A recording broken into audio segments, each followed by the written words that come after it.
المؤمن المهيمن العزيز الجبار المتكبر الخالق البارئ المصور الغفار القهار الوهاب الرزاق الفتاح العليم القابض الباسط الخافض الرافع المعز المذل السميع البصير الحكم العدل اللطيف الخبير الحفيظ المقيت الحسيب الجليل الكريم الرقيب المجيب الواسع الحكيم الودود المجيد البعيد الشهيد الحق الوقيل القوي المتين المحصي المبدي المحيي المميت الحي القيوم الواجد الماجد الواحد الاحد الصمد القادر المقتدر المقدم المؤخر الأول والآخر والظاهر والباطن الوالي المتعالي البر التواب المنعم المنتقم العفو الرؤوف مالك الملك ذو الجلال والإكرام المقسط الجامع الغني المغني المانع الضار النافع النور الهادي البديع الباقي الوارث الرشيد الصبور جل جلال هو الله هو ربي এটা আমার রব ও রব বিনতিক তোর মায়ের রব ও রব্বুকি তোর রব কুল কায়নাতের রব এক আল্লাহ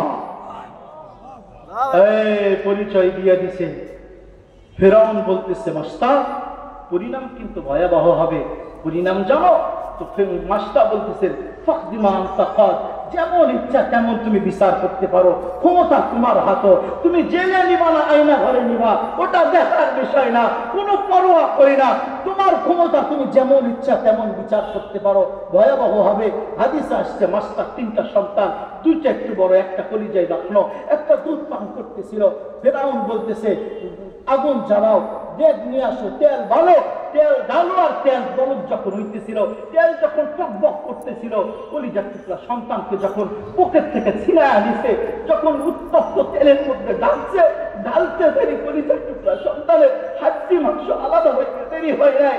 ছোট্ট বাচ্চা রু উঠতেছে আর বলতেছে উম্মি উম্মি লা তাখাফি ওয়া লা তাহজানি ইন্নাকা আলাল হক, ও মা আমাদের বিচ্ছেদে পেরেশান হইও না, এরকম ফেরাউন দেখে কোনো ভয় পেও না, তুমি হকের উপরে আসো মা, সানাজমা ইনশাআল্লাহ ফিল জান্নাহ, সময়ের ব্যবধান তোমার আর আমার সাক্ষাৎ হবে জান্নাতে। সুবহানাল্লাহ। এই মেরে দোস্ত, খোদার কসম মনে হয় এইরকম পরীক্ষা আমাদের সামনে আসতো, ঈমান রাখতে পারতাম না। সামান্য জেল জুলুমের ভয়ে আমরা ঈমান ছাড়া পালাই। সামান্য সন্তানদেরকে মাদ্রাসায় পড়ালে আমাদেরকে সমাজ ধিক্কার দিবে, এই জন্য মাদ্রাসায় পড়ায় না, আলেম বানায় না। যুবকরা সামান্য সমাজের শুধু কটু কথার ভয়ে আল্লাহ রসুলের কলিজায় খুর লাগাইতেও দ্বিধাবোধ করে না। আমি আপনাকে বোঝাবো, যদি ওই রকম পরিস্থিতি আমাদের সামনে আসতো, মনে হয় না আমরা ঈমান রাখতে পারতাম না।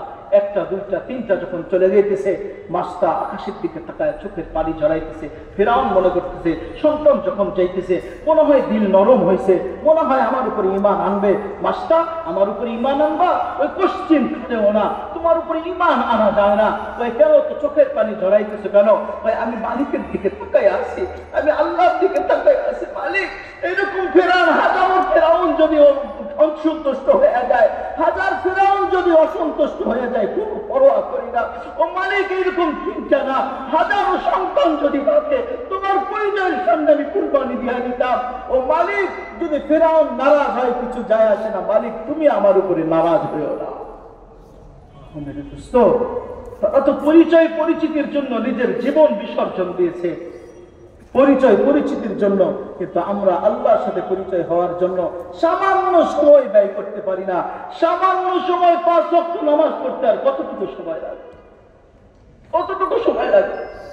মুয়াজ্জিন 5 বার ডাক দিতেছে, যুবক ব্যস্ত, রিক্সাওয়ালা ব্যস্ত, গার্মেন্টসওয়ালা ব্যস্ত, দোকানওয়ালা ব্যস্ত। ও মেরে দোস্ত, আমার ব্যস্ততা দেখায় না, আল্লাহর সাথে পরিচয় পরিচিতির জন্য একটু সামনে দৌড়াই। এই জন্য আল্লাহ বলছেন ফাফিরু ইলাল্লাহ, ফাফিরু ইলাল্লাহ, ফাফিরু ইলাল্লাহ, আল্লাহর দিকে দৌড়ায়। তো আল্লাহ তো এক পদের মালিক না, দুনিয়ার কোন পদস্থ যদি হয় 2-4 পদের মালিক হইলে তার কাছে যাওয়া যায় না। তো আল্লাহ তো 99 পদের মালিক, তো আল্লাহর কাছে যাবো কিভাবে? আল্লাহর সাথে পরিচয় করবো কিভাবে? আল্লাহ আমাদেরকে ভালোবাসেন, এই জন্য পরিচয়ের মাধ্যম দিয়েছেন আমাদেরকে মুহাম্মাদুর রাসূলুল্লাহ সাল্লাল্লাহু আলাইহি ওয়াসাল্লাম। বলেন আল্লাহর সাথে পরিচয়ের মাধ্যম কি? আল্লাহ রাসূল। এই জন্য আল্লাহ তাআলা নিজেই বলছেন, আল্লাহ তাআলা নিজেই বলতেছেন কুল ইন কুনতুম তুহিব্বুনাল্লাহ ফাত্তাবিউনি ইউহিব্বুকুমুল্লাহ, যদি আমাকে চাইতে চাও, আমাকে ভালোবাসতে চাও, তোমাকে আমার ভালোবাসার গুণ বুঝে বাজাইতে হবে না, ডঙ্কা বাজাইতে হবে না।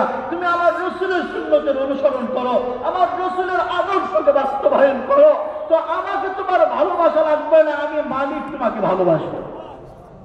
এই জন্য ভালোবাসার জন্য আল্লাহ রসুলকে আমাদেরকে দিচ্ছেন। আল্লাহ রসুল আমাদের সামনে আসছেন, সুসংবাদ শোনায় দিচ্ছেন। বুখারীর রিওয়ায়াত আল্লাহ রসুল বলতেছেন, নাহনুল আখিরুন আস-সাবিকুনা ইয়াওমাল কিয়ামা।